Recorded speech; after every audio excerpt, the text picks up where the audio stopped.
مصلحا ومجددا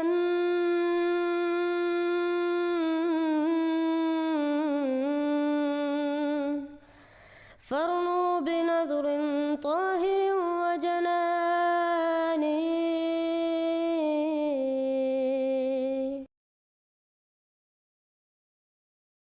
کہ ثناءاللہ امرتسری جو اہل حدیث کے اس وقت سب سے بڑے عالم تھے، جو غلام القادیانی کے خلاف ڈٹے ہوئے تھے. محمد علی مرزا صاحب ثناءاللہ صاحب تو حضرت مرزا غلام احمد علیہ السلام سے ڈرتے تھے، اور شروع میں اہل حدیث ان کے خلاف تھے، اور اہل حدیث علماء نے ان کے خلاف فتاوی بھی دیے اور ان کو ملحد اور زندیق بھی کہا. وہ اسی وجہ سے مشہور ہیں کیونکہ انہوں نے جماعت اسلام احمدیہ کی مخالفت کی.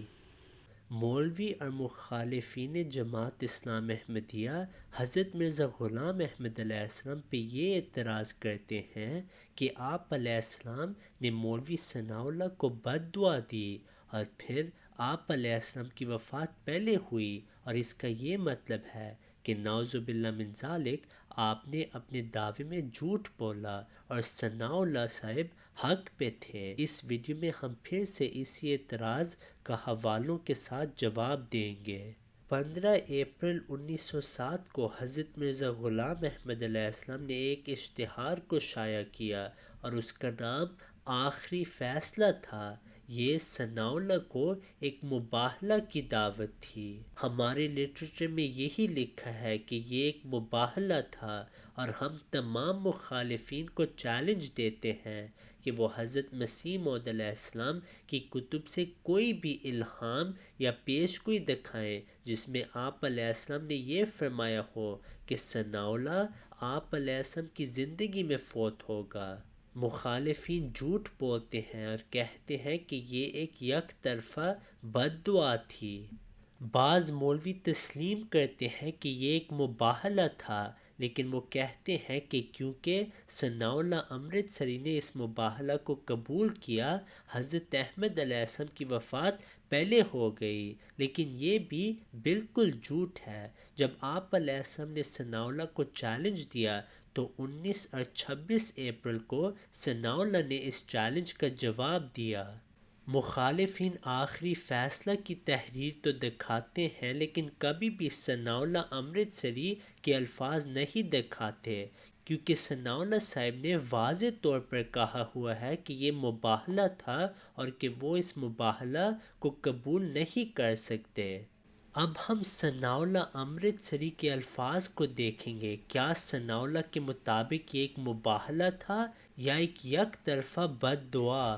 19 اور 26 کے اہل حدیث اشتہار میں اس آخری فیصلے کا ذکر ہے، اور ہم دیکھتے ہیں کہ ثناءاللہ نے اس چیلنج کو ہر وقت مباہلہ ہی کہا. پہلا حوالہ جو کہ 19 اپریل کا ہے، اس میں مولوی ثناءاللہ نے صاف طور پر تسلیم کیا ہے کہ وہ حضرت مرزا غلام احمد علیہ السلام کا مباہلہ کا چیلنج نہیں قبول کر سکتا، اور وہ کہتا ہے کہ میں نے حلف اٹھانے کا کہا ہے، نہ کہ مباہلہ کا چیلنج قبول کیا ہے. وہ پھر کہتا ہے کہ قسم اور ہے، مباہلہ اور ہے. پھر اگلے حوالے سے بھی ثابت ہے کہ مولوی ثناءاللہ کے نزدیک جو حضرت مسیح موعود علیہ السلام کا آخری فیصلہ کا اشتہار تھا وہ مباہلہ ہی تھا. مولوی ثناءاللہ لکھتا ہے مگر آپ اس کو مباہلہ کہتے ہیں، حالانکہ مباہلہ اس کو کہتے ہیں جب فریقین مقابلہ پر قسم کھاتے ہیں. حلف اور قسم تو ہمیشہ ہر روز عدالتوں میں ہوتی ہیں، مگر مباہلہ اس کو کوئی نہیں کہتا. اس سے ثابت ہوا کہ جب مولوی ثناءاللہ نے آخری فیصلہ کو پڑھا وہ جانتا تھا کہ یہ مباہلہ کا چیلنج ہے، اور ساتھ اس نے اس چیلنج کو قبول نہیں کیا. پھر اہل حدیث 19 اپریل کے اشتہار میں لکھا ہے کہ مباہلہ کے واسطے مولوی ثناءاللہ امرتسری کا چیلنج منظور کیا گیا. پھر اسی صفحے کے فٹ نوٹ پہ مولوی ثناءاللہ لکھتا ہے کہ میں سفر سے آیا تو 12 اپریل کا اخبار مرتب تھا اور مرزا صاحب کو مباہلہ کا جواب جلد دینا تھا. پھر ثناءاللہ صاحب لکھتے ہیں کہ افسوس ہے کہ میں نے قسم کھانے پہ آمادگی کی ہے، مگر آپ اس کو مباہلہ کہتے ہیں۔ اس سے پھر ثابت ہوا کہ ثناء اللہ کے نزدیک آخری فیصلہ ایک مباہلہ کی دعوت تھی۔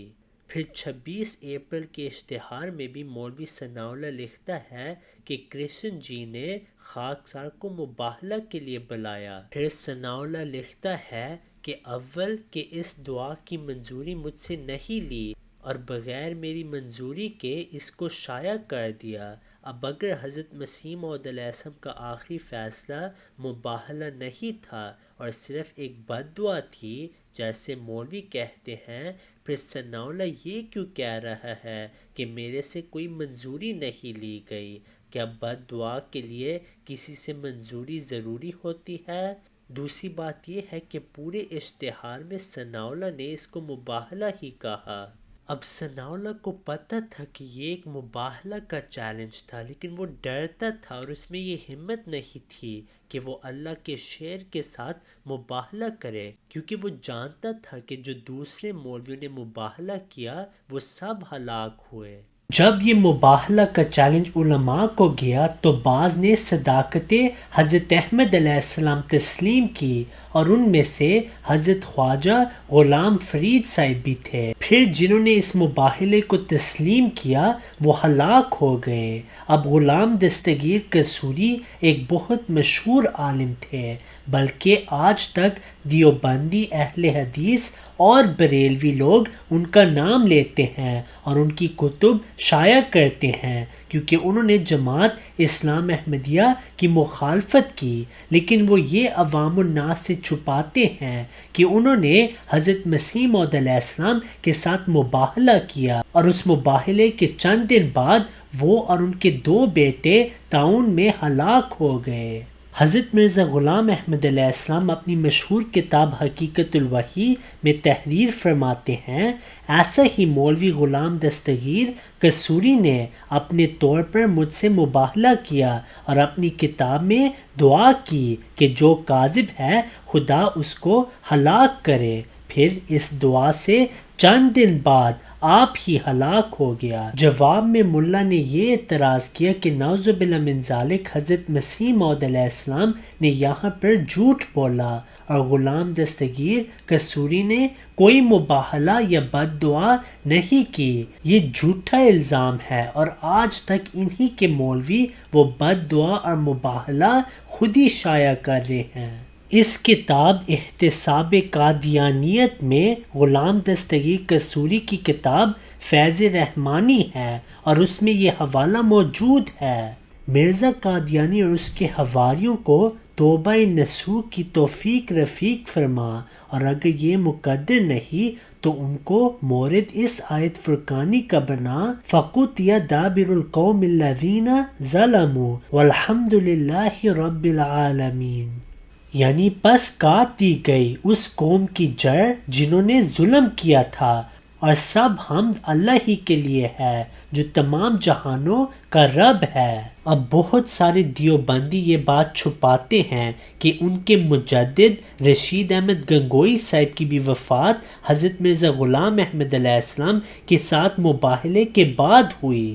حضرت مرزا غلام احمد علیہ السلام لکھتے ہیں، بعض سخت مخالف جنہوں نے مباہلہ کے طور پر لعنت اللہ علی الکاذبین کہا تھا، وہ خدا تعالیٰ کے عذاب میں مبتلا ہو کر مرے، جیسا کہ مولوی رشید احمد گنگوئی پہلے اندھا ہوا اور پھر سانپ کے کاٹنے سے مر گیا، اور بعض دیوانہ ہو کر مر گئے، جیسا کہ مولوی شاہ دین لدھیانوی اور مولوی عبدالعزیز اور مولوی محمد اور مولوی عبداللہ لدھیانوی جو اول درجے کے مخالف تھے، تینوں فوت ہو گئے۔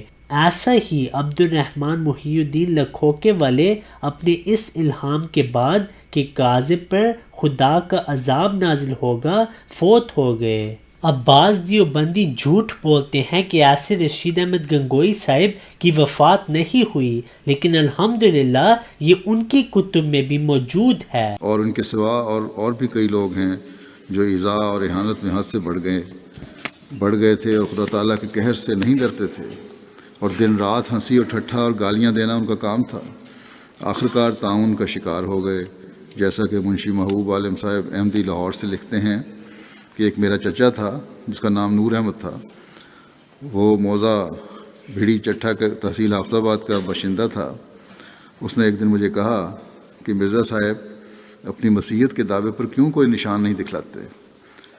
تو محبوب عالم صاحب نے کہتے ہیں، انہوں نے حضرت صاحب فرما رہے ہیں، ان کی طرف سے بیان دے رہے ہیں کہ میں نے انہیں کہا کہ ان کے نشانوں میں سے ایک نشان تعاون ہے جو پیشگوئی کے بعد آئی، جو دنیا کو کھاتی جاتی ہے۔ تو اس پر وہ بول اٹھا کہ تعاون ہمیں نہیں چھوئے گی، بلکہ یہ تعاون مرزا صاحب کو ہی ہلاک کرنے کے لیے آئی ہے، اور اس کا اثر ہم پر ہرگز نہیں ہوگا، مرزا صاحب پر ہی ہوگا۔ اسی قدر گفتگو پر بات ختم ہو گئی۔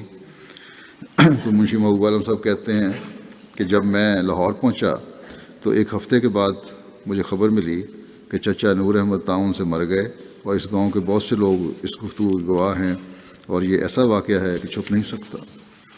پھر آپ فرماتے ہیں، اور میاں مہاراج الدین صاحب لاہور سے لکھتے ہیں کہ مولوی زین العابدین جو مولوی فاضل اور منشی فاضل کے امتحان پاس کرتا تھا، اور مولوی غلام رسول قلعہ والے کے رشتہ داروں میں سے تھا، اور دینی تعلیم سے فارغ و تحصیل تھا، اور انجمن حمایت اسلام لاہور کا ایک مقرب مدرس تھا، اس نے حضور کے صدق کے بارے میں مولوی محمد علی سیالکوٹی سے کشمیری بازار میں ایک دکان پر کھڑے ہو کر مباہلہ کیا۔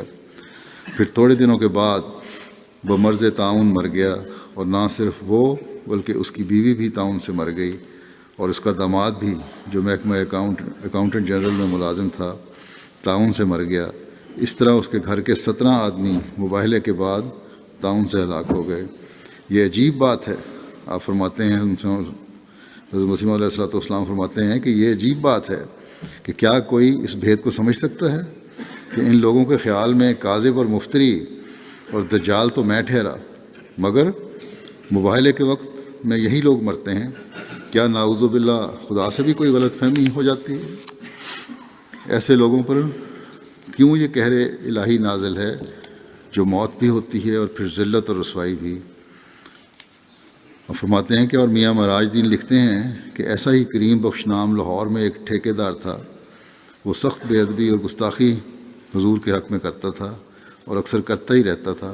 میں نے کئی دفعہ اس کو سمجھایا مگر وہ باز نہ آیا۔ آخر جوانی کی عمر میں ہی شکار موت ہوا۔ پھر آپ فرماتے ہیں کہ سید حامد شاہ صاحب سیالکوٹی لکھتے ہیں کہ حافظ سلطان سیالکوٹی حضور کا سخت مخالف تھا۔ یہ وہی شخص تھا جس نے ارادہ کیا تھا کہ سیالکوٹ میں آپ کی سواری گزرنے پر آپ پر راکھ ڈالے۔ آخر وہ سخت تعاون سے اسی 1906 میں ہلاک ہوا، اور اس کے گھر کے 9 یا 10 آدمی بھی تعاون سے ہلاک ہوئے۔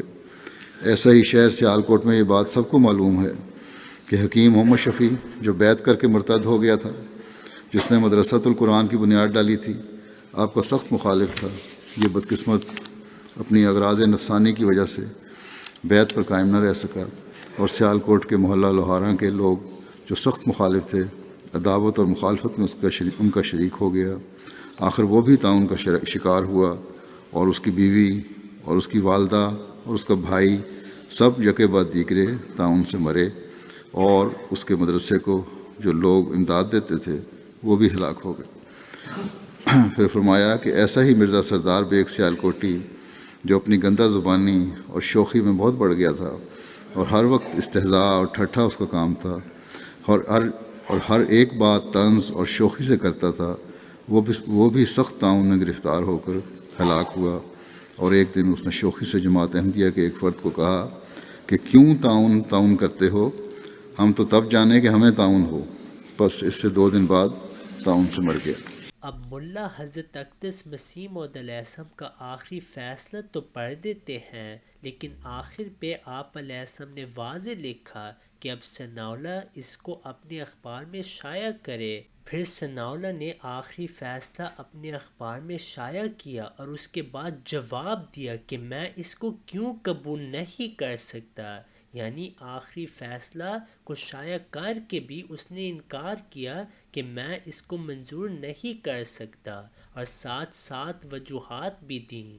جہاں پہ مولوی ثناء اللہ نے آخری فیصلہ شائع کیا، اسی اخبار کے صفحے میں آپ نے جواب دیا کہ میں کیوں اس کو قبول نہیں کر سکتا۔ پھر آخر میں مولوی ثناء اللہ نے لکھا کہ یہ تحریر تمہاری مجھے منظور نہیں۔ بعض باتیں جو ثناء اللہ نے لکھی ان میں یہ باتیں بھی تھی کہ آپ علیہ السلام نے ان سے منظوری نہیں لی، اور کہ آپ علیہ السلام کا فیصلہ آخری فیصلہ کیسے ہو سکتا ہے۔ تیسری بات یہ کہ اگر ثناء اللہ فوت ہوتا ہے تو یہ دوسروں کے لیے کیسے ایک نشان ہے۔ چوتھا کہ جو انبیاء اور رسول ہوتے ہیں وہ دوسروں کی ہلاکت کے لیے دعا نہیں کرتے۔ پھر کہ جھوٹوں کو اللہ تعالیٰ لمبی زندگی دیتا ہے، کیونکہ مسیلمہ الکذاب نبی صلی اللہ علیہ وسلم کے بعد فوت ہوئے۔ اور پھر کہ آپ علیہ السلام کا جو آخری فیصلہ ہے وہ کسی کو بھی قبول نہیں ہو سکتا۔ ان تحریرات سے ثابت ہوا کہ مولوی ثناء اللہ امرتسری جانتا تھا کہ یہ مباہلہ کی دعوت تھی، اور اس میں یہ ہمت نہیں تھی کہ وہ حضرت مرزا غلام احمد علیہ السلام کے ساتھ مباہلہ کرے۔ پھر آخری فیصلہ کے متعلق ثناء اللہ نے صاف طور پر کہا کہ یہ مجھے منظور نہیں، تو کوئی مباہلہ نہیں ہوا۔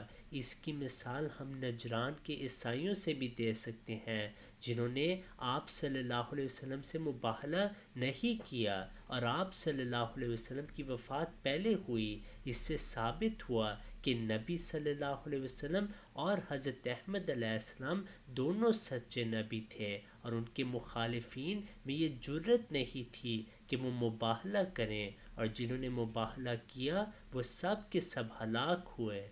اس آخری فیصلے کے متعلق حضرت مولوی غلام رسول راجکی صاحب رضی اللہ عنہ نے بھی مولوی ثناء اللہ کے ساتھ ایک مباحثہ کیا، جس میں ثناء اللہ لاجواب تھا، اور حضرت غلام رسول راجکی صاحب رضی اللہ عنہ نے بھی اہل حدیث اخبار اور مرقع قادیانی کے حوالوں کے ساتھ ان تمام ملا کو جواب دیا۔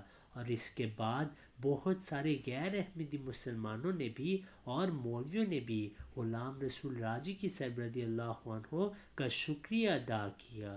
آخر پہ ہم دعا کرتے ہیں کہ اللہ تعالیٰ ان تمام مسلمانوں کو ہدایت دے اور توفیق دے کہ وہ بھی اس جماعت میں شامل ہوں جس کے متعلق حضرت محمد صلی اللہ علیہ وسلم نے پیش گوئی کی تھی۔ If you have not yet subscribed, make sure to subscribe and click on the bell icon so you can get notifications for every new video. Also make sure to like and comment on the video and follow on Twitter and Instagram. صل